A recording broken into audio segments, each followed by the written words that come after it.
c'est bon. Ouais. Ça roule. Bonjour frères et sœurs, parce que certains n'avaient pas entendu.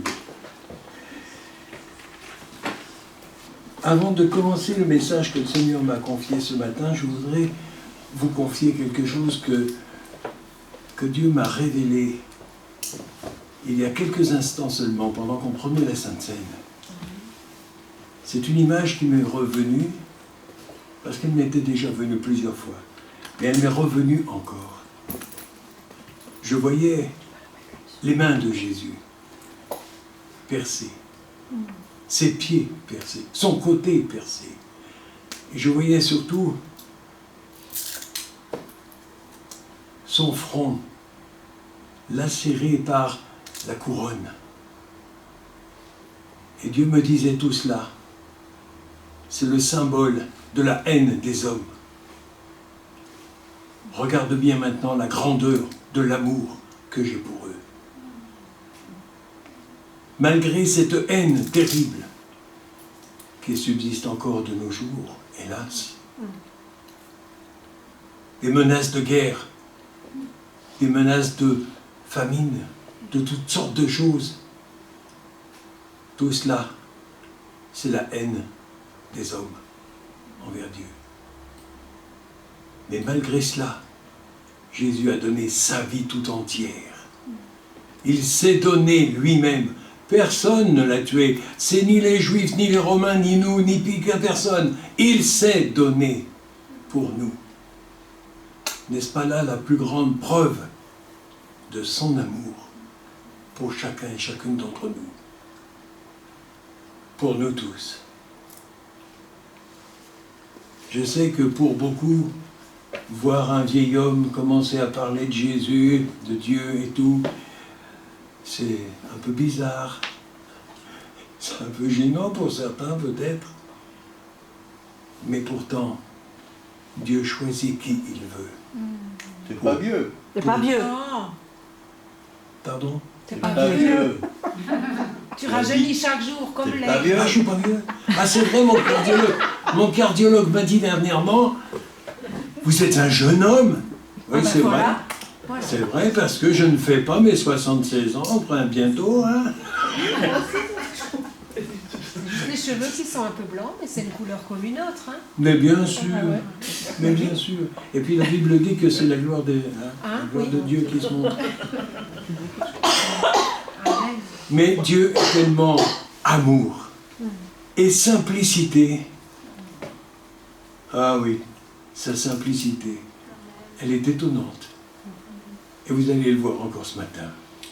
Parce que ce que le Seigneur m'a confié pour vous, et pour tous ceux qui regardent la vidéo ou qui regardent le direct, vous allez voir la simplicité de Dieu jusqu'où elle peut aller. Alors, je commencerai d'abord par citer les versets que le Seigneur m'a confiés, parce que ça c'est important. Alors, je utilise ma tablette, j'ai aussi ma Bible avec moi, rassurez-vous, elle est toujours là, mais ma tablette me facilite un peu le travail, parce que je regroupe les références qu'il m'a données, elles sont là tout entières, et je peux vous les confier. Alors, dans Matthieu 3,11, c'est Jean-Baptiste. Vous connaissez l'histoire, Jean-Baptiste. Quand on vient lui poser la question, mais qui es-tu? Il dit, moi je vous baptise d'eau pour vous amener à la repentance de tous vos péchés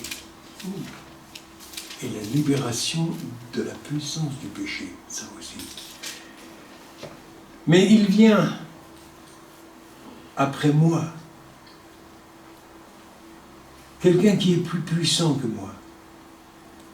Et je ne suis même pas digne, dit-il, de porter ses souliers ou de délier la courroie de ses souliers, suivant les traductions. Lui, il vous baptisera de Saint-Esprit et de feu. Alors quand on dit Saint-Esprit, on peut imaginer beaucoup de choses, hein. Le Saint-Esprit qui vient sur nous et qui nous remplit et qui nous fait parler, qui nous donne sa parole, qui nous donne la compréhension de sa parole si riche, si grande. On n'a pas assez d'une vie entière pour tout connaître dans la parole. Mais on a assez de notre vie actuellement pour mettre en pratique ce qui s'y trouve. Ce que Dieu nous y confie aujourd'hui. Quand je lis ma Bible, personnellement, je vous dis, c'est pas un livre entier ou un chapitre entier, c'est pas toute une histoire ou un personnage ou une étude de... Non, c'est quelquefois seulement un verset avec un mot qui me choque, un mot qui me frappe, un mot qui me parle personnellement. Personnellement, ici, maintenant, ça, c'est important. Dans le temps de Dieu. Le temps de Dieu qui est le présent éternel. Ce qu'il a dit il y a 2000 ans, et même avant, ce qu'il a dit dans sa parole est encore valable aujourd'hui. S'il vaut plus. Encore valable. Pour toi, pour moi, pour nous, pour l'humanité tout entière. Même pour Macron, pour Poutine, pour Biden et tous les autres. C'est toujours valable pour chacun. Ça, c'est important. La parole de Dieu est une mine de solutions. Et nous, on est un puits de questions, un puits de problèmes et de soucis, un puits de maladies. Et il y en a partout. Mais lui, il a toutes les solutions. Ah, bien sûr, vous allez me dire, s'il a toutes les solutions, on ne devrait pas voir toutes ces choses. Mais à une condition, qu'on les accepte. Quand on lit sa parole, il faut la considérer comme elle est, c'est-à-dire comme la parole de Dieu, Dieu qui nous parle personnellement, à chacun, à toi, à moi. Dans Luc 3, 16, nous retrouvons encore ce même discours de Jean-Baptiste. Et il vous baptisera du Saint-Esprit et de feu. Et ça, j'ai consulté plusieurs traductions, parce que j'aime bien naviguer un peu dans toutes les traductions pour voir un petit peu comment ça a été traduit, pour essayer de nous les faire comprendre, comme si le Saint-Esprit ne pouvait pas nous le faire comprendre lui-même. C'est quand même bizarre. Bon, mais c'est pas grave. Pourquoi dit-il de Saint-Esprit et de feu? Le feu. Quel feu? C'est quoi le feu du Saint-Esprit? Alors le Seigneur m'a confié quelques petits repères.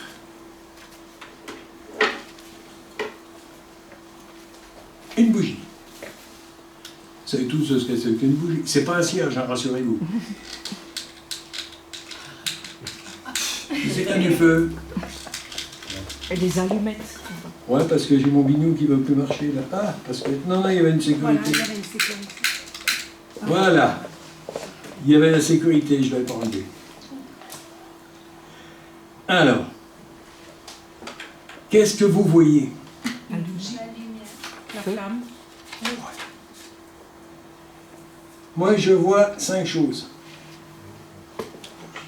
Je vois une bougie qui brûle. Elle brûle. Okay. Elle brille. Ah oui. Elle éclaire. Elle peut éclairer. Merci. Voilà. Ah oui. Non seulement elle peut m'éclairer mon texte, mais elle éclaire loin.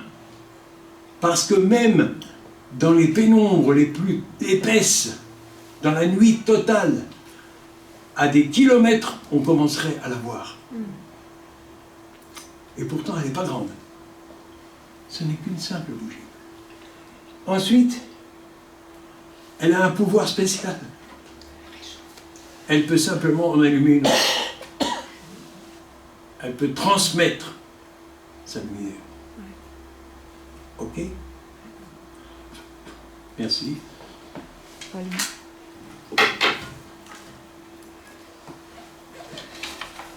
Donc, si elle ne brûle pas, Éteint. Elle ne sert plus à rien. On n'a pas Non, c'est bon, c'est bon. On n'a pas eu le Ah oui, celle-là. Non, c'est le tout dernier à droite. Hein? Voilà. Le Merci. cinquième truc, cinquième, on n'a pas. tu as dit? Elle brûle, elle éclaire, elle... Oui. Bon, elle brûle, elle brûle, elle brille, elle éclaire, elle chauffe. Ah oui, elle chauffe. Elle chauffe. J'avais oublié qu'elle chauffe. Si je passe la main dessus, je vais le sentir. Ok. Mais il ne faut pas la laisser trop longtemps. Hein. C'est éteint. Un peu. C'est bon, elles sont éteintes. Elles sont éteintes. Je ne vais pas mettre le feu à l'Assemblée. Assurez-vous. Le feu du Saint-Esprit. Feu du Saint. Voilà. Celui-là, on le veut. Donc, si elle ne brûle pas, elle ne brille pas. Oui. Elle n'éclaire pas. Oui. Elle ne chauffe pas. Non. Et ne peut pas allumer l'autre d'à côté si elle n'est pas allumée. Se transmet, oui. Ok.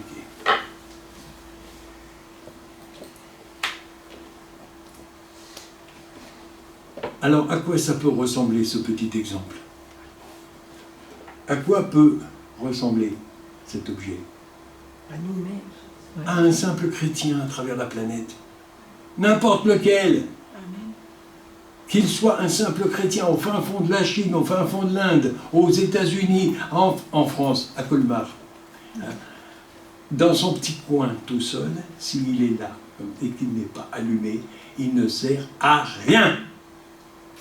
Voilà ce que Dieu veut nous dire aujourd'hui. Mais alors rien du tout, hein. Rien, c'est rien. La preuve. Peut-être en décoration. Et encore. Condition qu'on ait envie de la voir. Un chrétien qui est rempli de l'Esprit de Dieu, eh bien, il est comme une bougie que le Saint-Esprit a allumée. Parce que si je ne mets pas le feu, un premier feu quelque part, sur cette bougie, elle ne s'allumera pas toute seule. Elle ne peut pas s'allumer seule. Ok? Bon, je sais, il existe des bougies qui, une fois qu'elles sont allumées, vous les soufflez, elles se rallument automatiquement. J'ai fait l'expérience une fois avec un simple gâteau pour un anniversaire. C'était un peu comique, parce que plus on essayait de les éteindre, et plus elles se rallumaient.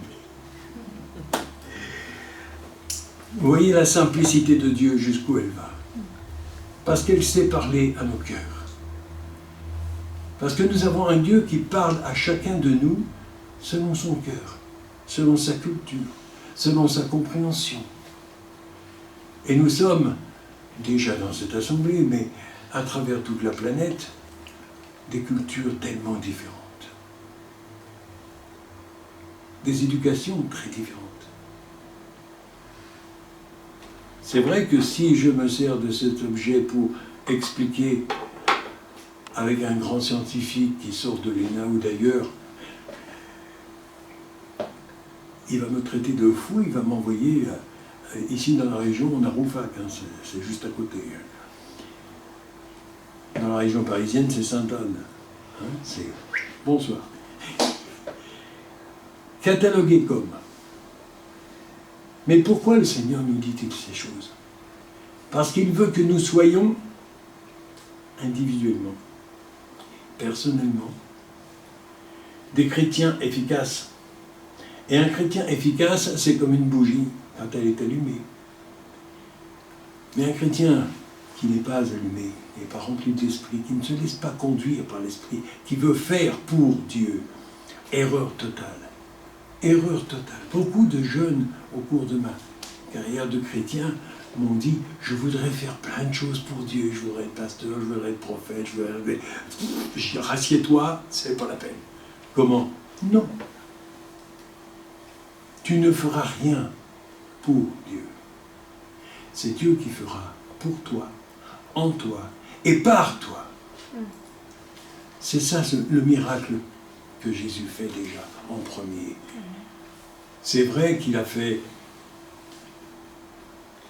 la transformation de l'eau en vin et ensuite qu'il a multiplié les pains en nombre pour nourrir 5000 hommes, dit la Bible. Mais attention, n'oublions pas qu'il y avait les femmes et les enfants derrière. Ça fait au moins 15 000 personnes. Sinon plus. il avait déjà préparé l'enseignement de la Sainte Seine, simplement. Il avait déjà préparé de donner son corps et son sang pour nous, le pain et le vin. Et c'est pour ça qu'il nous dit, continuez, refaites-le encore, encore, encore, entre vous, pour vous rappeler le sacrifice qui a été fait pour vous sauver. Pas pour vous juger, pas pour vous détruire, pour vous sauver. Vous sauver d'un esclavage. Quand je lis la parole de Dieu, je revois de temps en temps aussi les premiers textes, ce qu'on appelle la Torah, c'est-à-dire les 5 premiers livres de la Bible, qui sont Genèse et Lévitique, Nombre, Genèse, Exode, Lévitique, Nombre, Deutéronome. Les 5 livres de Moïse qui nous racontent comment Dieu a sorti son peuple du pays d'Égypte où il était prisonnier, esclave, sous une dictature absolue. Ok, ça c'est pas difficile à comprendre. Mais comment l'a-t-il fait et pourquoi?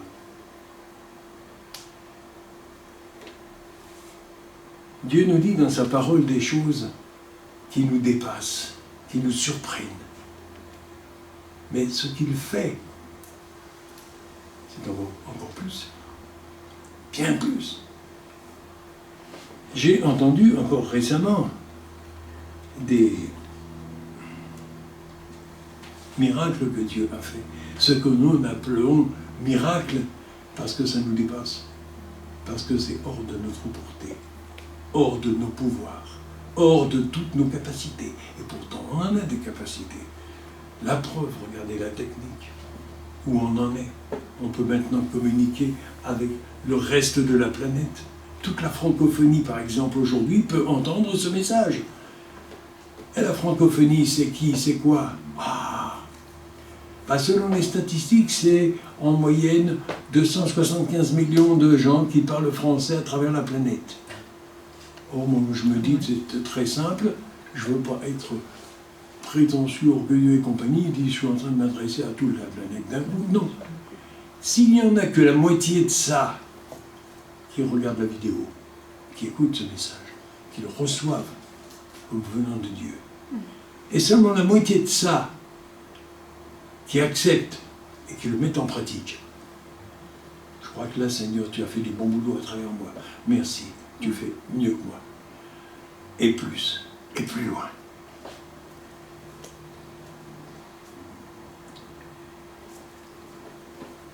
Quand je regarde encore dans la parole de Dieu, dans le livre des Actes, chapitre 2, versets 2 et 3, tout à coup, il vint du ciel un bruit comme celui d'un vent impétueux.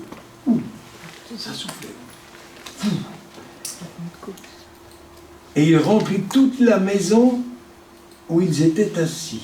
Ils étaient 120, rassemblés, pour louer Dieu, pour l'adorer, pour parler de Jésus, du sacrifice, du salut, de toutes ces choses. Des langues semblables à des langues de feu leur apparurent. Wow. Ça a dû être un moment mémorable pour chacun d'entre eux. Elles s'étaient séparées les unes des autres et elles se posèrent sur chacun d'eux.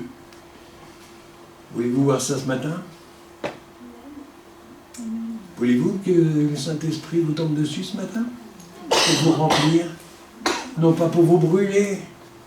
C'est vrai, si je prends seulement l'exemple de la bougie, je peux vous brûler et faire du mal avec. Mais avec le feu du Saint-Esprit, vous ne risquez pas de mourir. Au contraire. C'est votre vieille nature qui va mourir. Mais c'est la nouvelle nature qui va venir. Et ce qui va se faire,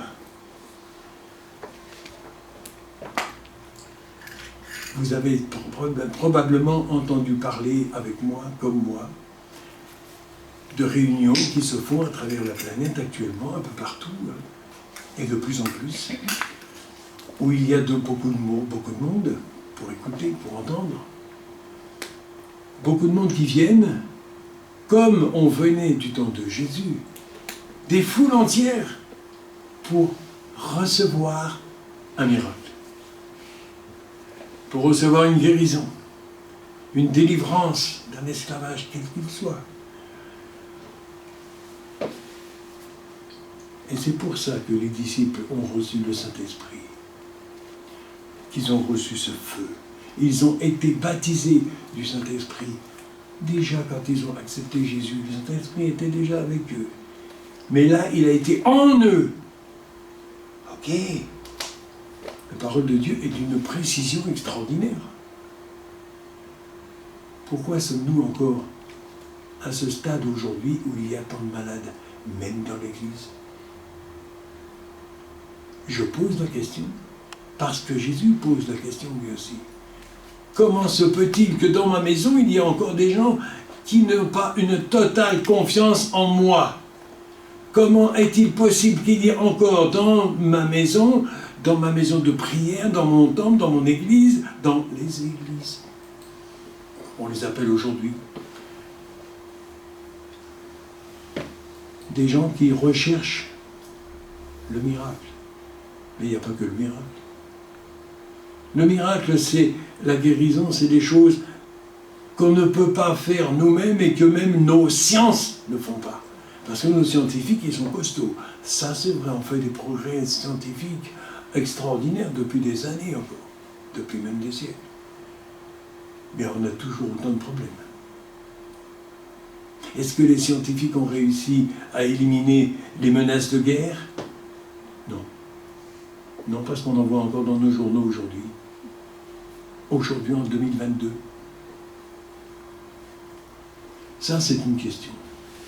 Et je crois que beaucoup se posent cette question. Comment est-il possible aujourd'hui qu'on ait encore cet esprit de haine et de terreur, de dictature et compagnie? Et il y a des pays, nous sommes ici dans un pays libre. Merci Seigneur. Merci de cette liberté que tu nous laisses de pouvoir nous assembler pour te louer, pour t'adorer, pour être présent à ton appel et d'écouter ta voix pour mettre en pratique aujourd'hui même ce que tu nous enseignes. Tu nous enseignes aujourd'hui simplement, très simplement, de t'accorder toute notre confiance, toute notre foi. Le mot foi ne signifie pas un mot religieux d'aller régulièrement dans une église. Le mot foi signifie simplement accorder toute, mais alors toute, pas 98 ou 99%, mais 100% de notre confiance. Seigneur, tu as donné ta vie. Tu as donné ta vie malgré la haine que les hommes avaient contre toi. Tu as donné ta vie, tu nous as sauvés. Sauvés de qui et de quoi? Ça aussi, c'est une question que beaucoup de gens se posent aujourd'hui. Être sauvé, mais être sauvé de quoi? Moi, j'ai rien, je suis pas malade, je suis en bonne santé, j'ai pas de problème, j'ai pas de problème financier, j'ai besoin de rien. Ça, c'est bizarre quand même. Bizarre qu'il y ait encore des gens sur cette terre qui s'imaginent pouvoir se suffire à eux-mêmes. Combien de gens avons-nous aussi dans nos environnements, dans nos familles même, qui sont seuls, solitaires, qui veulent leur indépendance? Dieu n'est pas contre. Mais il veut quand même nous rappeler que nous sommes dépendants déjà les uns des autres. Parce que moi, si je veux être totalement indépendant, je vais aller m'installer dans une île déserte, là, seul, tranquille. Robinson. Mais au bout de peu de temps, j'aurai besoin quand même de quelqu'un pour m'amener une nourriture, pour venir discuter un peu, pour venir écouter ce que j'ai à dire. J'aurais besoin les uns des... On a besoin les uns des autres. Les simples objets que nous avons autour de nous, tout ce que nous avons, on ne l'a pas fabriqué nous-mêmes. On a eu besoin des autres. Et si Dieu a demandé comme mon frère en a parlé tout à l'heure, de travailler en équipe. Travailler en équipe, pour nous, ça veut dire quoi? Travailler en église, tout simplement. Parce que l'église, c'est une équipe, c'est une famille qui s'aime, qui se respecte, qui s'écoute, qui est attentive aux besoins de tous les autres. Je me répète peut-être, mais ça fait rien. Jésus se répète plus que moi depuis 2000 ans. Et l'Éternel, dans sa parole, se répète depuis plus de 1000 ans. Je ne prie jamais pour moi-même. Ça vous paraît bizarre, hein? Et pourtant, je sais que parmi tous ceux qui me connaissent, ici même, et au-delà, qui m'ont rencontré depuis de nombreuses années, je sais que parmi eux, il y a une foule de gens qui prient pour moi. Ça fait un réseau de personnes qui intercèdent en ma faveur auprès de Dieu pour ma vie. Ok? Alors pourquoi est-ce que je me casserais la tête pour en mettre un plus? Ça me laisse plus de temps à moi pour prier pour vous. Pour prier pour chacune, pour chacun, pour tous ceux qui ont besoin. Et vous avez besoin. Je sais que vous avez besoin. Je vous connais ici. J'en connais encore beaucoup d'autres. Et autour de moi, il y en a beaucoup d'autres. Encore le Seigneur me confie beaucoup de monde. Individuellement. Alors évidemment, je ne vais pas me pointer devant le Seigneur en lui disant « Je vais te prier, alors pour... » Il y a tellement de monde qu'il me faudrait une semaine entière et plus.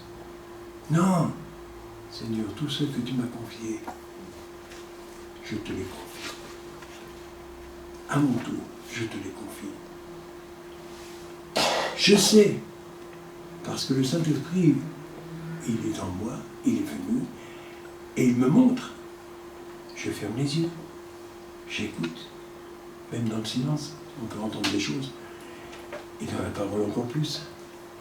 Et le Seigneur me montre un visage, un nom, un prénom, une personne dont on m'a parlé, ou une personne que je connais. Et là, je sais que le Seigneur attend ma prière en sa faveur. Une personne que je connais, qui a tel ou tel problème, telle ou telle maladie, tel souci familial. Et il y en a plus qu'on en veut.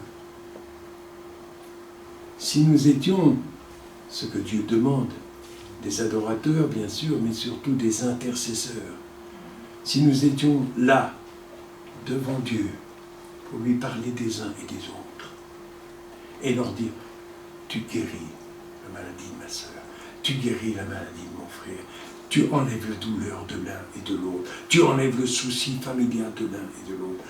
Si nous étions toujours dans cette attitude, on n'aurait plus le temps de faire grand-chose. Hein? Si, on aurait le temps de faire beaucoup d'autres choses. Parce que ça, c'est pas seulement dans le cerveau, c'est dans le cœur que ça se fait.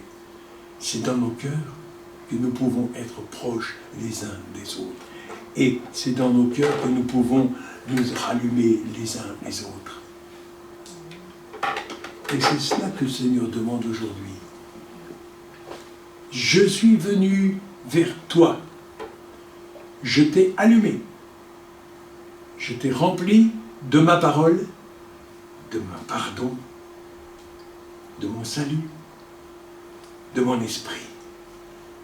Alors maintenant, quand une autre bougie éteinte vient vers toi, allume-la. Même si elle ne vient pas se pencher sur toi pour prendre ton feu, toi tu peux t'approcher d'elle. Et tu peux l'allumer aussi. Et je fais un petit calcul tout simple, mais un tout simple. Parce que j'aime la simplicité moi aussi. Jésus était très simple. Il parlait souvent en parabole pour mieux se faire comprendre. Parce qu'il parlait directement au cœur, pas à la raison. Et je dis simplement, Seigneur, merci.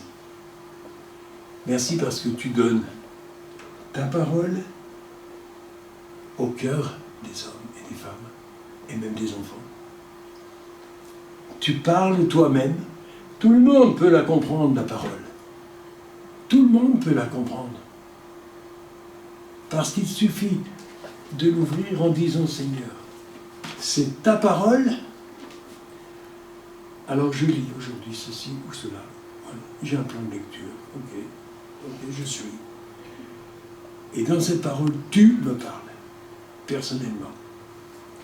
Je t'écoute. Et je me prépare, dans ma vie quotidienne, à mettre en pratique là où tu vas me montrer que je peux le faire, ou que je dois le faire, sa parole. Le monde serait tellement différent si nous étions plus nombreux encore.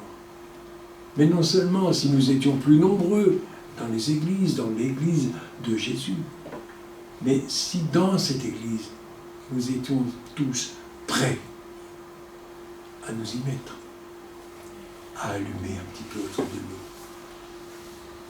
nous. Avoir reçu Jésus dans sa vie, c'est beau, c'est magnifique. Avoir le salut et le pardon, ok, c'est magnifique.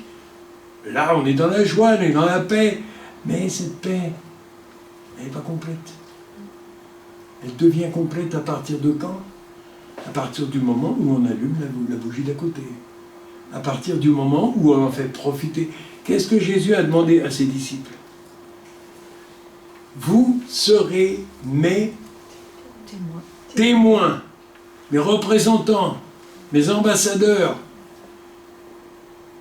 Est-ce que nous sommes tous vraiment témoins autour de nous? Partout, même là où ça dérange quelquefois, c'est pas grave. Dieu aime bien qu'on dérange. Il a aimé déranger lui aussi. Et il l'a fait, il ne s'est pas gêné. Jésus, tout au long de son chemin, il l'a fait tellement qu'il l'a mis sur une croix. Il dérangeait beaucoup. Et encore aujourd'hui. Encore aujourd'hui. Le temps passe, mais beaucoup de choses n'ont pas voulu changer. On dit que l'éternel Dieu est le même hier, aujourd'hui, éternellement, jusqu'à la fin du monde. Mais il y a aussi quelques versets qui sont importants. Ce sont les deux derniers que j'ai reçus. Alors c'est dans Joël, le prophète Joël, chapitre 2, verset 21. Ça c'est le verset que j'ai reçu ce matin de bonne heure. Juste avant de lire le journal. Terre, tout entière, ne crains pas, sois dans l'allégresse et réjouis-toi, car l'Éternel fait de grandes choses. Et il va faire aujourd'hui encore de grandes choses. Et dans les jours, les heures et les jours qui viennent. Non pas, comme le journal nous le dit, que d'un instant à l'autre, il peut y avoir une nouvelle guerre qui pourrait faire dériver en 3e guerre mondiale et envahir toute la planète. C'est possible, hélas. Mais Dieu dit, attends, moi j'ai un autre plan. Et je vais transformer ces choses. Le mal, il le transforme en bien. Même quand nous, on fait une bourde quelconque, et ça m'est arrivé plus d'une fois, on est humain. Eh bien, le mal que j'ai pu faire ou dire, il l'a transformé en bien. Et là où j'avais donné un acte ou une parole qui était dérangeante, qui était peut-être un peu blessante, il l'a changé en bien. Et il a fait que la personne qui l'avait reçu a changé toute sa vie. Ça m'a beaucoup rassuré.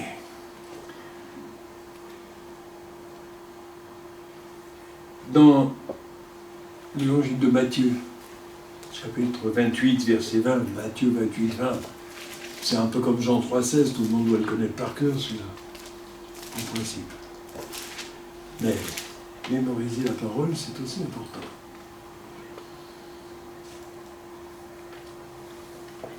Enseignez-leur, c'est Jésus qui parle à ses disciples. Allez, parlez autour de vous. Parlez à toutes vos familles, à vos parents, même à ceux qui vous détestent, à vos ennemis, à tous. Parlez-leur. Enseignez-leur à observer tout ce que je vous ai prescrit. Tout. C'est tout ça. C'est un peu beaucoup. Hein. Et voici, je suis avec vous. Avec vous. Avec nous. Tous les jours. Pas seulement le dimanche. Hein. Il a bien dit. Tous les jours. Merci. Jusqu'à la fin de la semaine. Ou la fin du mois. Jusqu'à la fin du monde. Jusqu'à la fin de ce monde. Parce que ce monde aura une fin. Comme nous avons une fin aussi. Tout a un début et une fin. Ah, sauf lui. Tous les jours, jusqu'à la fin du monde, il est avec nous. Il est près de nous. Merci Seigneur. Merci d'être là avec nous. De nous enseigner. De nous fortifier. De nous édifier. Et de nous envoyer. Parce que tu nous as appelés. Nous avons répondu. Nous t'avons accepté. Tu es venu en nous. Dans nos vies. C'est déjà beaucoup. Mais ça ne suffisait pas. Tu nous as demandé d'être témoins de ce que tu as fait dans nos vies. Ça veut bien dire ce que ça veut dire. Être témoin. C'est pas seulement réciter quelque chose qu'on a appris par cœur. C'est pas seulement donner toute une connaissance théologique sur ce qui est contenu dans la Bible. Ça, c'est intellectuel seulement. C'est du culturel, comme on dit aussi. Mais être témoin de ce que Dieu a fait dans ma vie. Si je devais vous donner mon témoignage, ça viendra encore. Je vais avoir l'occasion certainement. Seigneur, tu me donnes l'occasion quand tu veux. Il me faudra des heures. Là, on laissera le poulet grillé dans le four. Hein. Mais vous verrez à ce moment-là comment Dieu agit dans une vie. Et il y en a d'autres que moi ici, qui ont vécu des choses magnifiques que Dieu a appelées, qu'il a transformées toute leur vie.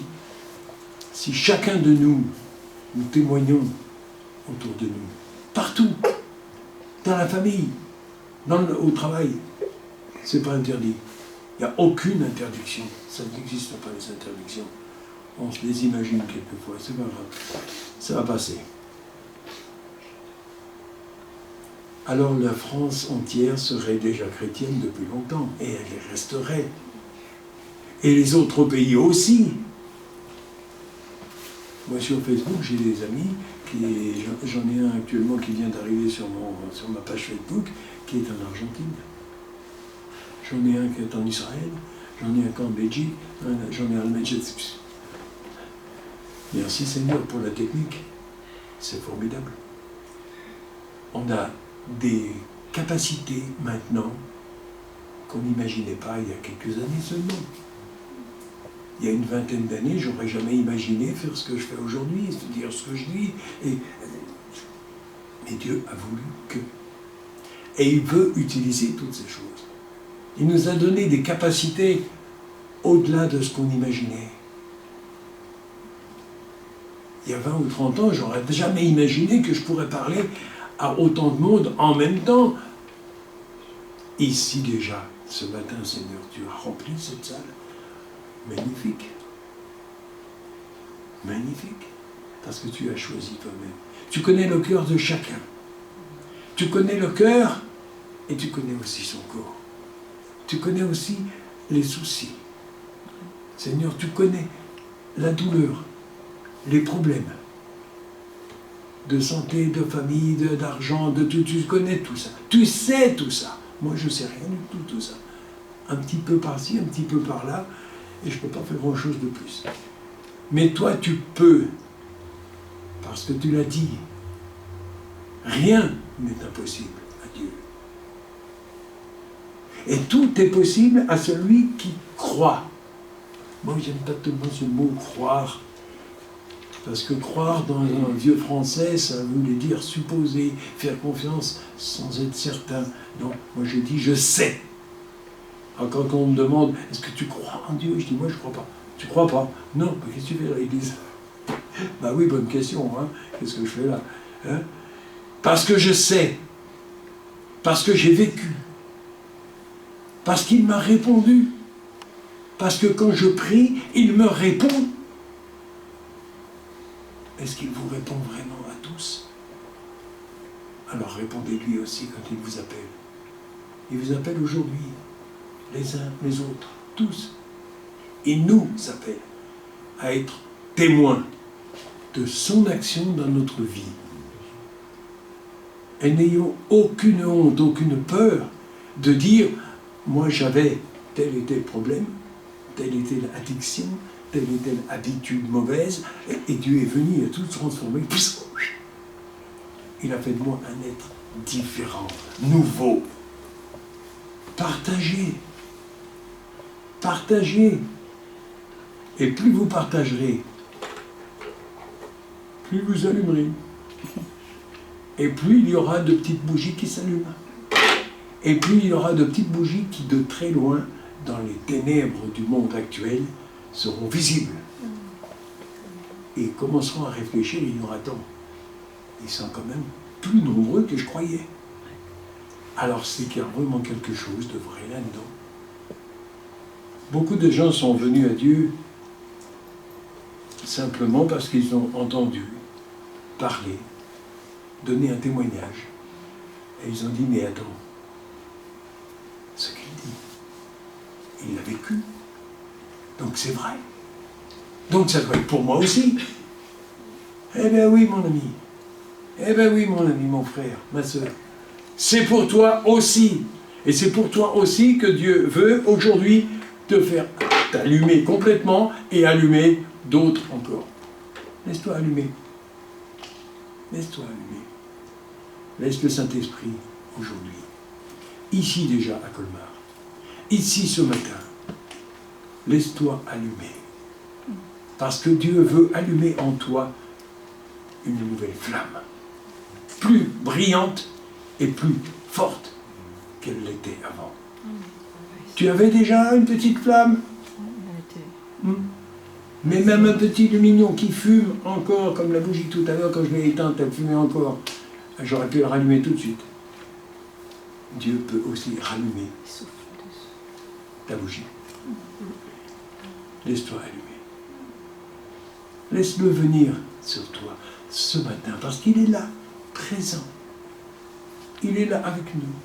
Il se sert de moi pour te le dire, parce que s'il venait te le dire en personne, tu ne supporterais pas. Moïse lui-même, quand il était sur la montagne, il dit, non. Le peuple est venu, et ils ont voulu écouter, et Moïse leur a dit de la part de Dieu, il a dit, vous voulez préférer que ce soit lui qui vous le dise? Et Dieu s'est adressé au peuple. Le peuple a dit, stop, pas tant que ça. On ne supporte pas ça. Donne ta parole à Moïse qui nous la transmettra. Et c'est ce que Dieu fait depuis ce temps-là. Il transmet à ses serviteurs. Voilà. Dieu a donné sa parole ce matin. Et il a décidé de passer à l'action. Passez aussi à l'action, en acceptant qu'il le fasse à travers vous. Ce qu'il va faire à travers vous, dans les heures qui viennent, dans les jours qui viennent. Vous ne le savez pas encore, mais il va le faire. Et dans peu de temps, cette assemblée sera différente. Différente de ce qu'elle a été jusqu'à présent et de ce qu'elle était déjà ce matin encore. Elle sera différente. Parce que Dieu a décidé qu'il a besoin d'un peuple pour avertir le monde, pour allumer tout autour. Laissons-nous allumer. Moi-même, j'ai une flamme. Ok, elle est un peu plus forte que d'autres, peut-être, je sais pas, je n'ai pas remarqué. Moi, je ne la vois pas, c'est vous qui la voyez. Mais une chose est sûre, c'est qu'elle sera encore plus forte dans les jours qui viennent. Je le sais. Et de jour en jour, vous verrez de plus en plus de véritables prodiges, miracles que Dieu va faire à travers nous. Des guérisons, on ne les comptera plus. Alors on m'a dit une fois, attention, vous allez mettre les médecins au chômage. Et moi j'ai répondu, en toute simplicité, je dis que non. On va tous les embaucher. Ah, pas pour guérir, pas pour soigner, pour signer les constats de guérison. Ça c'est important. Amen. Amen. Amen. Merci Seigneur. Merci Seigneur. Voilà. Merci beaucoup pour ce message à mettre en